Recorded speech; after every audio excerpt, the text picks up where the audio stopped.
তো আসসালামু আলাইকুম। তো আপনার আজকে যে টয়লেটের কাজটা দেখাবো, ওই যে টয়লেটটা বাকি ছিল, তো আজকে রিং ফালাতে আসলাম। তো এখন রিং করব। তো স্যানিটারি মিস্ত্রিও আমাদের পাশাপাশি কাজ করতেছে, দেখতেছেন আপনারা।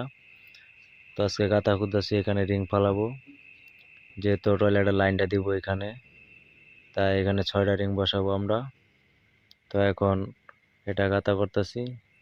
তো এই যে স্যানিটারি মিস্ত্রিও কাজ করতেছে আমাদের পাশাপাশি।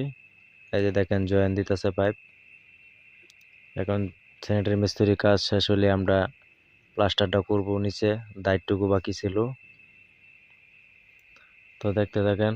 এই যে দেখেন আমরা রিং ফেলিয়ে দিলাম, এখানে 6টা রিং ফেলেছি। এখন আমরা প্লাস্টার করব। এই যে দেখেন রিংটা, এই যে এদিকটা বাকি আছে। তো এখন আমরা ওই যে নিচে মানে বালু চাপাইতেছি, প্লাস্টার করব। তো ভিডিওটা যদি ভালো লাগে অবশ্যই লাইক কমেন্ট এবং শেয়ার করবেন, আর পেজটিকে অবশ্যই ফলো দিয়ে রাখবেন যেন সবার আগে আপনি দেখতে পারেন এরকম আপডেট ভিডিও। তো আমরা এখানে বালু চাপাইতেছি, দেখতেছেন। তো এই যে দেখেন বালু চাপানো প্রায় শেষ, এখন আমরা উষা মারতেছি। উষা মারার পরে এটা ফিনিশিং দিব। এই দেখেন উষা মারতেছি।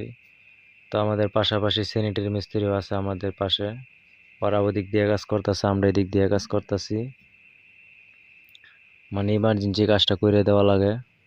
এই যে দেখেন স্যানিটারি মিস্ত্রি এদিকে আপনার ওয়াল কাইটে রাখছে ভিতরে।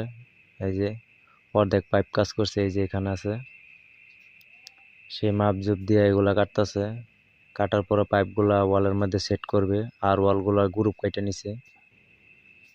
এই দেখেন সে মাপ দিয়ে এখানে ফিটিং করবে, আগে ফিটিং করার পরে নিয়ে খালি বসাই দিব। এই যে ইট কাইটে নিছে যেন না দেখা যায়, প্লাস্টার করলে বা টাইস করলে যেন না দেখা যায় এগুলো, তাই মানে গ্রুপ কেটে নিছে। এখন সে টাইট দিয়ে নিতেছে, আর গাম মাইরা নিতেছে যেন পানি লিক না করে। এই যে দেখেন সে এখানে ফিটিং দিয়ে এই যে মানে যে ইটগুলা কাইটে রাখছিল ইটের ভিতরে ঢুকাই দিতেছে, যেন টাইস করলে যেন দেখা না যায়, টাইসের ভিতরেই থাকে। এই যেভাবেই থাকবে। এখন এই যে ঝর্ণাটা ফিটিং করতেছে, অবশ্যই প্যাড টেপ মারতে হবে, তা না হলে পানি লিক করবে।